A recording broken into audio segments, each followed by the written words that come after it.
Assalamualaikum warahmatullahi wabarakatuh. Alhamdulillah wassalatu wassalamu ala Rasulillah wa ala alihi wa ashabihi wa man tabi'ahum bi ihsanin ila yaumil qiyamah amma ba'd. Pada kesempatan ini insyaallah kita akan kembali melanjutkan membaca fadail az-zikr, ya, fadilah-fadilah, keutamaan-keutamaan dari zikir dari kitab Syarah Hisnul Muslim. Dan kita sudah sampai di keutamaan yang keempat. Allah Ta'ala berfirman terkait hal ini, واذكر ربك في نفسك تضرعا وخيفة ودون الجهر من القول بالغدو والآصال ولا تكن من الغافلين. Dan ingatlah Rabbmu fi nafsika, pada jiwamu, tadarru'an dengan tadarru' wa khifatan dengan suara yang pelan, wadunal jahri minal qawri, tidak dengan diteriak-teriakan, bil guduwi, di pagi hari, wal asali, maupun di sore hari, wala takum minal ghafilin, dan jangan menjadi orang yang lalai. Di sini ada beberapa yang perlu kita catat. Di sini ada perintah untuk berzikir mengingat Allah dengan tadarru', rendah hati, suara yang pelan. Kemudian di sini ada catatan di pagi dan sore hari, ya. Begitu juga yang kedua, wala takum minal ghafilin, jangan menjadi orang yang lalai. Mungkin itu yang kita akan garis bawahi karena penjelasannya cukup panjang dan kita pilihkan dari penjelasan yang terkait dengan ayat ini.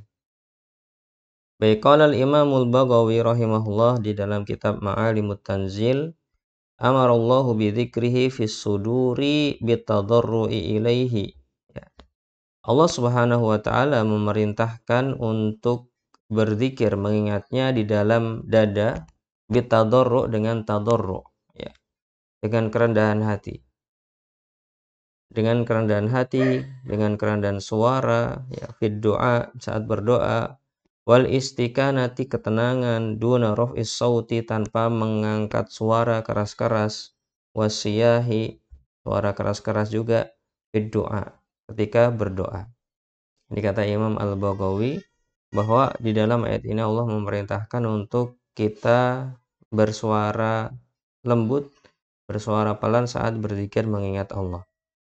Kemudian Imam Ibnul Qayyim rahimahullah juga mengatakan di dalam kitab Tafsir Al-Quran Al-Azim, maksud dari ayat tadi adalah udhkur rabbaka fi nafsika raghbatan wa rahbatan. Ingatlah Rabb kalian di dalam jiwa kalian dengan rasa takut dan rasa pengharapan. Bil qawli la jahrun, ya, dengan suara yang pelan, tidak keras-keras. Wa hakadha yustahabbu an yakuna dzikru, dan seperti inilah harusnya zikir dilakukan. Disunahkan untuk seperti ini. Dalam artian kalau nanti dalam kondisi-kondisi yang menuntut untuk keras, maka itu juga dikatakan oleh Imam An-Nawawi, zikir-zikir disunahkan untuk pelan kecuali di tempat-tempat yang disyariatkan untuk keras. Misalkan azan, maka harus keras. Kemudian juga saat talbiyah biasanya juga dikeraskan untuk laki-laki, ya. Baik, kemudian di sini Syekh Sa'di juga mengatakan terkait tata caranya tadi. Az-zikru lillahi ta'ala yakunu bil qalbi.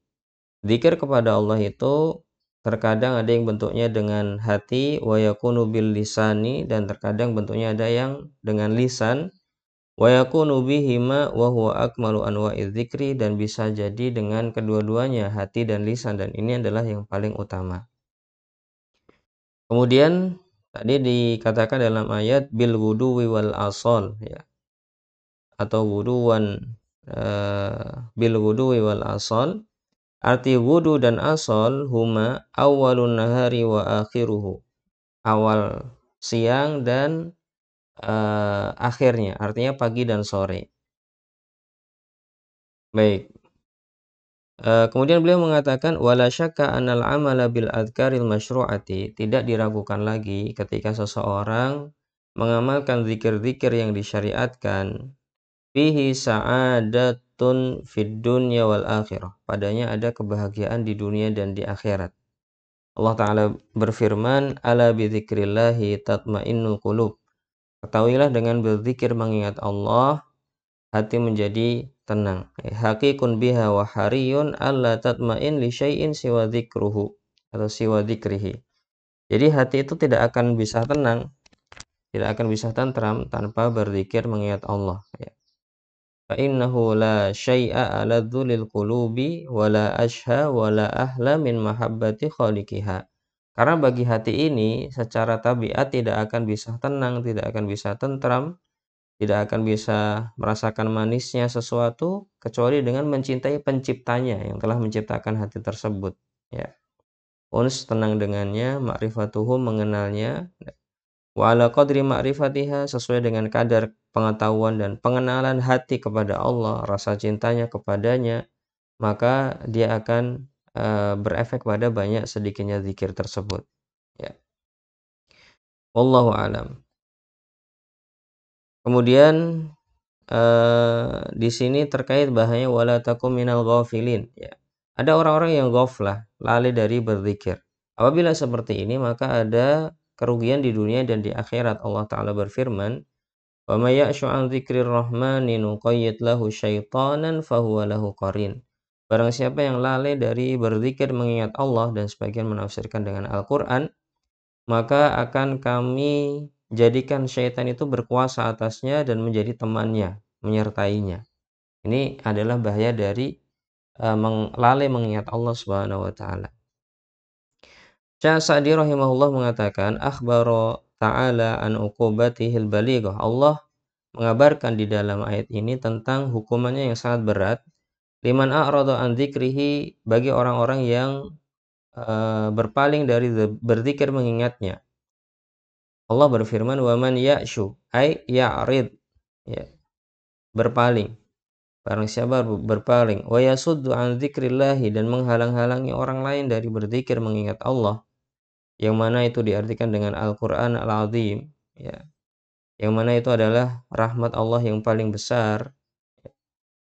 Barang siapa yang menerimanya, maka dia telah menerima kebaikan dari pemberinya, dan dia telah sukses dengan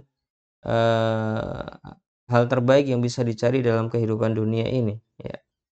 Tapi barang siapa yang lalai darinya, waraddaha, menolaknya, faqad khaba, dia akan merugi, wa khasira khasaratan la yas'adu ba'daha abadan. Kalau dia berpaling dari Al-Qur'an ini, maka dia akan rugi dengan kerugian yang dia tidak akan pernah bahagia selama-lamanya.